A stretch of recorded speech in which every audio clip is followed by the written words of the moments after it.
السلام عليكم ورحمة الله وبركاته. معاكم مروة أو مامة هدي. الفيديو النهاردة هيكون على رد على ناس كتير بتبعت لي كومنتات وبتسألني على حاجات معينة على الشهادات. النهاردة هيكون الرد عليهم عن طريق الفيديو ده. الأسئلة اللي هي دايما الدرجة اللي هي الشهادات بتاعتي هي سنوية ومش قابلة للتجديد. طب الفلوس هتروح فين؟ عندي سؤال تاني برضو دايما بيتسألي اللي هو الشهادة بتاعتي قابلة للتجديد ومش عايزة أجددها تاني. طيب ازاي هحسب المكسب والخسارة من فك الشهادة بتاعتي بالنسبة للشهادات الجديدة الموجودة؟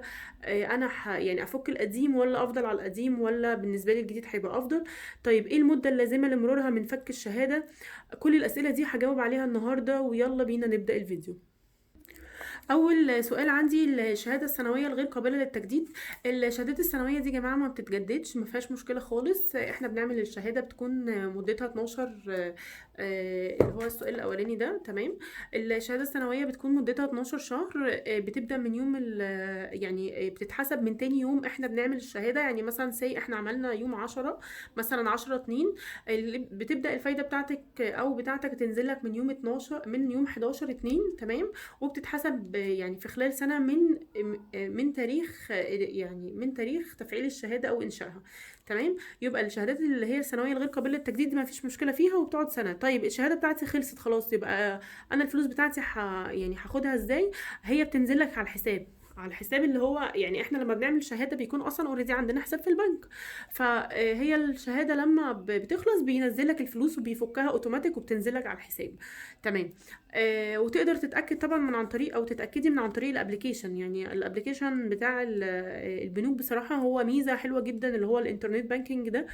فيه مزايا كتير جدا جدا. اتمنى ان انتوا يعني ونصيحه مني ان انتوا تستخدموها يعني. عندي تاني حاجه اللي هي الشهادات القابله للتجديد ومش عايزه اجددها. انا دلوقتي عامل شهاده، دي في الغالب بتكون الشهادات اللي هي الثلاث سنوات.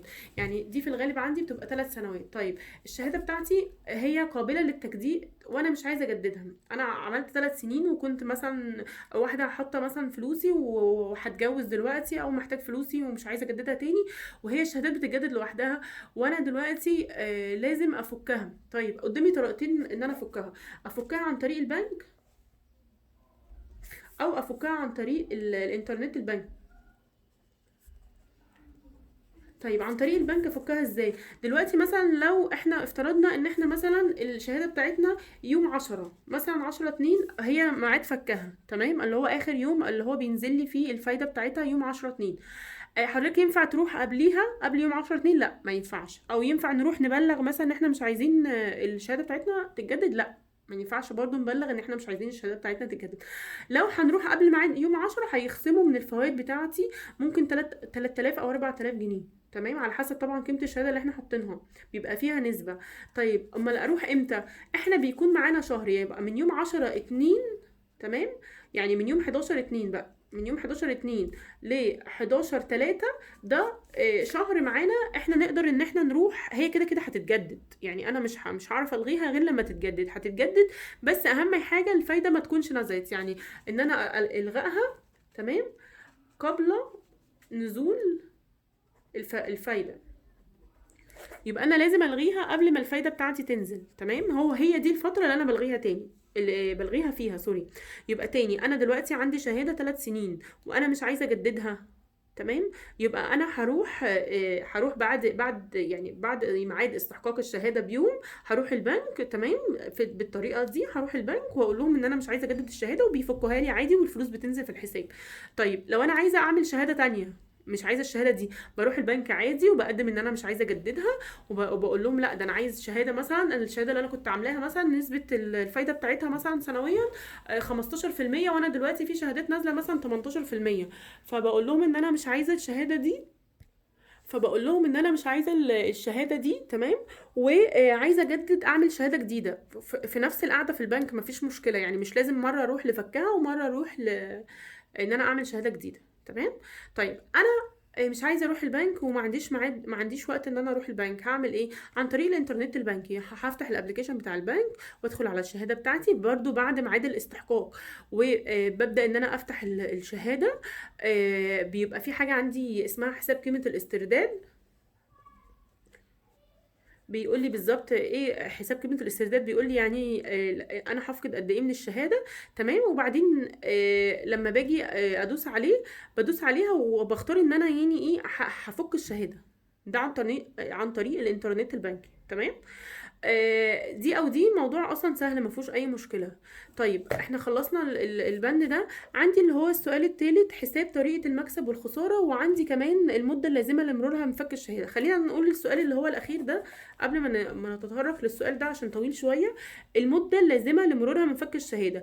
الشهاده يا جماعه ما ينفعش تتفك قبل 6 شهور من مرور من انشائها او من ميعادها. تمام. انا عملتها النهارده، اعد من النهارده 6 شهور. طب انا عملتها والله ورجعت في كلامي، لا انا ما ينفعش يعني، خلاص انا رجعت في كلامي، مش عايز الشهاده، ما ينفعش. خلاص، لازم 6 شهور من مرورها. تمام. 6 شهور من عمل الشهاده. يعني خلاص معلش بقى، يعني احنا قبل ما نعمل الشهاده لازم نبقى متاكدين احنا عايزينها ولا لا. لو عملناها مثلا عن طريق الغلط، عن طريق الانترنت البنكي، عن طريق ان احنا يعني مثلا قلنا اتسرعنا او كده، لا لازم تبقى متاكد مليون في الميه قبل ما تعمل الشهاده، لان ما ينفعش نفكها غير بعد مرور 6 شهور من عمل الشهاده. طيب حساب المكسب والخساره دي، احنا بقى واحده واحده كده. في سؤال برضو عندي بيقول لي انا معايا 100,000 جنيه. تمام. كان في احد المتابعين بيقول لي انا معايا 100,000 جنيه، و ال 100,000 جنيه دي انا لما اجي افكهم هخسر 10,000 جنيه. تمام. افك الشهاده ولا لا؟ طيب حضرتك اصلا حاسب يعني الخساره والمكسب مظبوط؟ يعني انت حاسب خسارتك من الشهاده مظبوط؟ طب انا حسبت الخساره يعني بناء على ايه؟ على اللي انت هتخسره. يعني مثلا انت كان معاك 100,000 جنيه وهيتخصم منك 90,000 جنيه، هيبقى معاك 90,000 جنيه بعد فك الشهادة؟ لا، يبقى انت كده غلطان. معلش. الخسارة بتاعت الشهادة ما بتتحسبش بالفلوس اللي انا بخسرها بس، لا بالفلوس كمان اللي هتنزل لي خلال المدة. يعني انا مثلا خسرت 10,000 جنيه. تمام. هو كده خسر 10,000. طيب والشهادة دي فاضل لها مثلا سنة. الشهادة دي فاضل لها سنة كمان وتخلص. طيب انا كمان في خلال السنة دي هينزل لي كام؟ لو قلنا شهادة مثلا 18%، فهي بتنزل في خلال السنة دي 18,000 جنيه. يبقى احنا هناخد ال10 دول ونجمعهم على ال18، يبقى 10 زائد 18. تمام. يبقى احنا هنخسر 28,000 جنيه. طيب حضرتك هتكسب كام بقى من الشهادة الجديدة؟ لو انت مثلا هتعمل شهادة 100,000. تمام. وفي خلال ال3 سنين مثلا هتكسب 57,000 بالنسبة للشهادات الجديدة. يبقى انت هتطرح بقى 28,000 من ال57,000. تمام. وتشوف الفرق بينهم. طيب زي ما قلت لكم كده، احنا عندنا اللي هي انا قلت 28,000 ناقص 57، هيبقى متبقي معانا 29,000. يبقى انا مكسبي في خلال ال3 سنين 29,000. هل المكسب ده مرضي؟ لا طبعا غير مرضي. يبقى المكسب عندنا هنا 29,000. ليه غير مرضي؟ عشان في شهادات تانية موجودة اصلا ممكن تديني مكسب اكتر. يعني ازاي؟ يعني انا مثلا عندي دلوقتي شهاده موجوده في البنك بنسبه 16%، يعني على كل 100,000 16,000 جنيه. في 3 هيبقوا 48,000. يعني 16,000 في 3 هيساوي 48,000. يبقى انا كده لما اكسب 29 واخسر 48، يبقى انا كده ايه؟ يبقى انا كده كسبانه ولا خسران من ال 29 ل 48؟ يبقى انا طبعا كده خسران يا جماعه. يعني انت انت او انت ما تحسبهاش بناء على ايه؟ بناء على انا هخسر كام. هو ممكن انتوا تبصوا ان هي في فايده دلوقتي عندي شهريه، الفايده دي مثلا هيطلع لي 1,500 جنيه، 1,700 جنيه، 1,800 جنيه في الشهر. لا، هي ما بتتحسبش كده، هي بتتحسب في التوتال. عشان كده احسبوها صح قبل ما تفكوا شهاده قديمه. ودايما الفك الشهاده القديمه يعني دايما بيبقى فيها خساره، مش دايما بيبقى فيها مكسب، يعني دايما بتبقى خسران فيها. طيب وبالذات لو الشهاده قربت تاريخ استحقاقها. يعني كل ما يعني مثلا لما نفك شهاده بعد 6 شهور، غير لما يعني مثلا هنخسر 5,000 جنيه، بعد سنه هنخسر 10,000 جنيه، لان هو بيحسب لك، بياخد نسبه من قيمه الفايده اللي بتنزل لك اصلا. فنحسب بس الموضوع مثال. انا دلوقتي عندي تمام، انا رصيدي في البنك او عامل شهادات بمبلغ 100,000 جنيه. طبعا المبلغ ده متفاوت على حسب حضراتكم يعني عاملين بكام. طيب انا فك الشهاده هيخسرني 10,000 جنيه وهخسر 5,000 جنيه مثلا. انا فاضل لي 4 شهور مثلا في الشهاده او كده، وهيبقى الفك الشهاده ده هيخسرني 5,000 جنيه. تمام. يبقى اجمالي المبلغ اللي انا هخسره 15,000 جنيه. تمام. خلال اللي هي اللي فاتوا الفلوس من الفايده اللي فاتت، وبالنسبه للفايده اللي جايه برضه. تمام. يبقى هيخليني اخسر 15,000 جنيه. طيب انا في ال3 سنوات لو عملت شهاده اللي هي ابن مصر دي، دي بتديني 56 مش 57، بتديني 56,000. طيب انا هطرح بقى ال 15,000 جنيه دول من ال 56، هيتبقى لي كام؟ هيتبقى لي 41,000. طيب انا لو يعني انا كده هيتبقى لي 41,000 عشان انا خسران. تمام. طب انا لو سبت بقى الشهاده دي خالص ورحت عامل شهاده بعد ما انا اكسب الفلوس دي اللي هو ال 10,000 جنيه وال 15,000 جنيه، ورحت عامل بقى الشهاده اللي هي موجوده اصلا على طول، اللي هي 3 سنين. تمام. بنسبه 16%. دي الشهاده اللي هي موجوده اصلا دايما، يعني ما يعني دي موجودة يعني بغض النظر عن الشهادات العادية. تمام. يعني الشهادات اللي بتنزل دي يعني دي بتبقى ضجة كده وكله بيعملها وكده، والبنك بيبقى عايز يعني يلم فلوس. لكن دي شهادات موجودة في أي وقت، اللي هي شهادات 16%. شهادات ال 16% دي في خلال الثلاث سنوات تمام هتنزلي 48,000 جنيه.